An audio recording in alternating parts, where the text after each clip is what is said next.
Welcome back to our channel, soap fans. Ahead of us.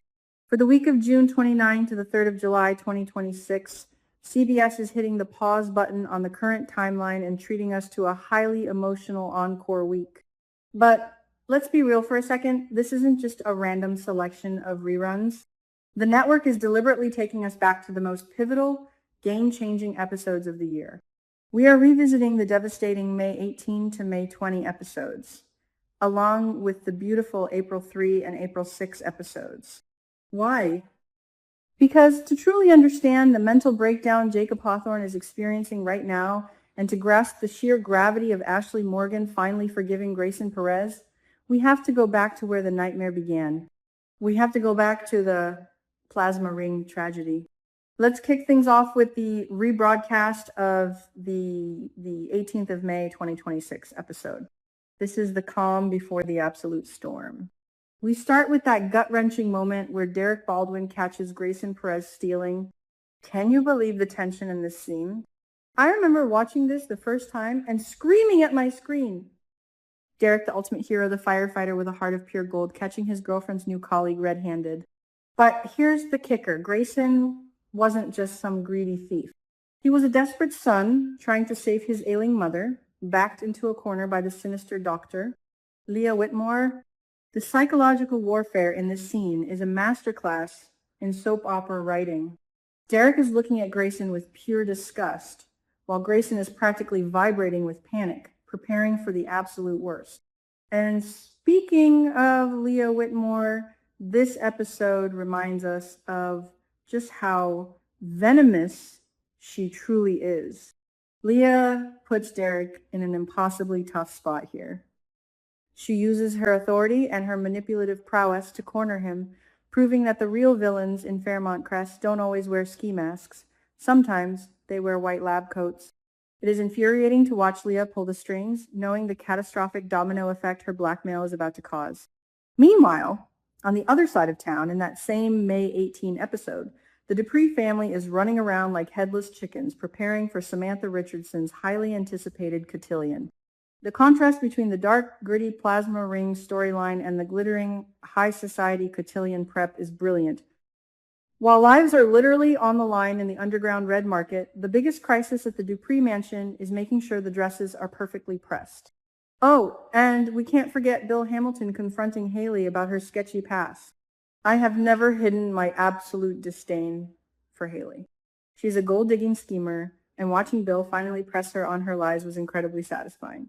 Even though we know Bill is currently being poisoned by her in the present day, seeing him challenge her back in May reminds us that he isn't completely blind, just tragically manipulated.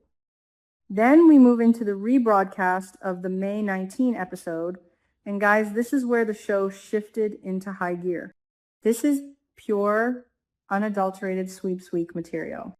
The cotillion officially kicks off, and it is a visual feast. Samantha Richardson, Chessie Hamilton, and Jessica Harris make their grand debuts looking like absolute royalty. The cinematography here is stunning, capturing the innocence and the immense pressure of these young women stepping into society. But the writers don't let us enjoy the glamour for long.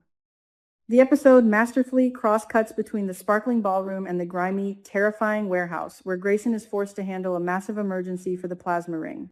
The pacing of this May 19 episode is enough to give anyone a heart attack. You have the soaring classical music of the cotillion juxtaposed with the heavy, frantic breathing of Grayson in the warehouse. And then the ultimate cliffhanger, a gunshot rings out. A shooting occurs. The screen cuts to black, and I remember the entire fandom losing their collective minds. Who was shot? Who pulled the trigger? The sheer panic that Ashley felt back at the hospital, completely unaware that the man she loved was walking into a death trap, is palpable. This brings us to the devastating May 20 encore episode. Grab your tissues, because this one still hurts. Derek Baldwin dies, just like that. The man who dedicated his life to rushing into burning buildings to save strangers could not survive a dark, dirty warehouse. The tragedy of Derek taking a bullet to save Jacob Hawthorne is a wound that this show is still bleeding from. Watching Derek take his final breaths is excruciating. He died a hero, but he died far too young.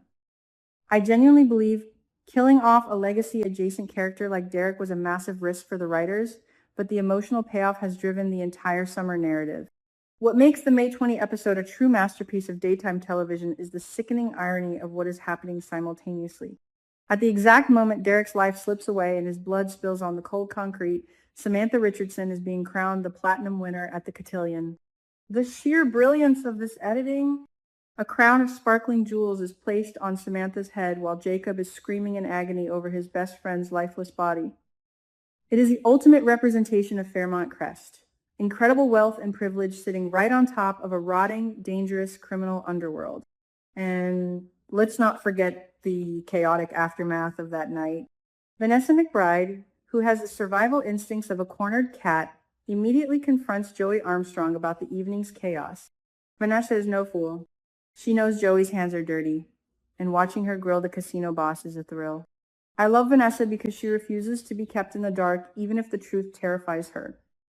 Meanwhile, amidst the literal life and death stakes, we have the classic soap opera trope of teenage rebellion. Tyrell Richardson Smith and Jessica Harris sneaking away from the cotillion to have sex for the first time. It is a poignant reminder that life, in all its messy, passionate, and reckless glory, continues even when death is at the door.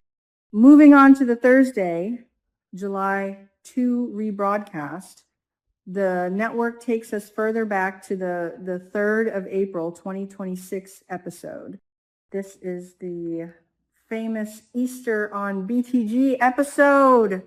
This episode is a breath of fresh air compared to the heavy trauma of May. Nicole Dupree brings Dr. Kial Rollins to her family's Easter party. And let me tell you, I am entirely here for this pairing. Kial is stable, he is attentive, and he doesn't bring the exhausting baggage that Ted Richardson does. Watching Nicole proudly introduce Kial to the formidable Dupree clan is a joy. Ted, meanwhile, is busy playing the wise elder, giving advice to Carlton. But the absolute highlight of this Easter episode is Queen Anita Dupree teaching Anastasia Bellaire a lesson she will never forget. I live for Anita. She is the ultimate matriarch, and when Anastasia tries to bring her classless, gossipy energy into Anita's orbit, Anita shuts it down with the grace and lethality of a sniper. It is a masterclass in reading someone to filth without ever raising your voice. On the flip side, we have Haley Hamilton feeling completely out of place among the Duprees. And honestly, good. She doesn't belong there. The Duprees are legacy. Haley is a grifter who infiltrated the family by preying on Bill's weaknesses. Watching her squirm in a room full of people who see right through her is incredibly satisfying. This April 3 episode also plants the seeds for the tragedy we just revisited. Grayson receives a terrifying threat from the plasma ring operators, specifically Leah, reminding us that his descent into the criminal underworld was paved with fear and coercion. But amidst the threats, we get a beautiful moment of connection between Naomi and Jacob. Their bond is the emotional anchor of the younger generation, and seeing them find a way to connect despite the mounting pressures of Jacob's undercover work is genuinely heartwarming. Finally, the week wraps up on Friday, July 3, with the rebroadcast of the 6th of April 2026 episode. This episode is entirely dedicated to the love story of Naomi and Jacob Hawthorne. If you aren't a fan of romance, this might have been a skip for you, but for the true romantics, it is a beautifully crafted hour of television. Naomi and Jacob are forced to spend their anniversary apart due to Jacob's intense police duties, and the episode serves as a gorgeous retrospective of their relationship. We get to see flashbacks of their very first date, the awkwardness, the immediate chemistry, all the way to the tear-jerking delivery of their marriage vows. It is a deeply emotional episode that reminds the audience exactly what is at stake for Jacob. He isn't just fighting for justice. He is fighting for a future with the woman he loves. Isaiah Hawthorne steps up in a big way in this episode, helping his brother navigate the emotional toll of the job. It is a rare moment of pure brotherhood before the trauma of Eva's recent accident tore them apart. While Jacob is out trying to save the world, Naomi is left to lean on her support system, Ashley, Danny, and Bill. Looking back at Naomi, leaning on Ashley is particularly heartbreaking, knowing that just a month later, Ashley's world would be destroyed by Derek's death. And seeing Danny and Bill acting as a united front to support their daughter adds so much complex context to their current messy affair. It reminds us that before the betrayal and the poison, they were just parents trying to be there for their kid. So, why is CBS showing us all of this right now? It is brilliant programming. As we head into the thick of the July storylines, Jacob is completely losing his mind trying to catch the Impaler, who we now know as Joey's sister Heather. Jacob is suffering from severe PTSD and survivor's guilt over Derek's death. By forcing us to rewatch the exact moment Derek died, the network is putting us right inside Jacob's traumatized brain. Furthermore, Ashley has just finally forgiven Grayson for his role in Derek's demise. Revisiting Grayson's sheer panic and Leah's blackmail reminds the audience that Grayson wasn't a monster, he was a victim, too. This Encore week isn't just a trip down memory lane. It is a vital refresher course for the explosive drama that is about to detonate in Fairmont Crest. The Plasma Ring storyline is far from over, and the ghosts of May 20th are still very much alive. I want to hear from all of you in the comments. Did rewatching Derek's death make you cry all over again? Are you Team Nicole and Kiao, or do you want her back with Ted? And seriously, how much do we all love watching Anita put Anastasia in her place? Let me know your thoughts, hit that subscribe button, and I will see you all next time for more Beyond the Gates breakdowns.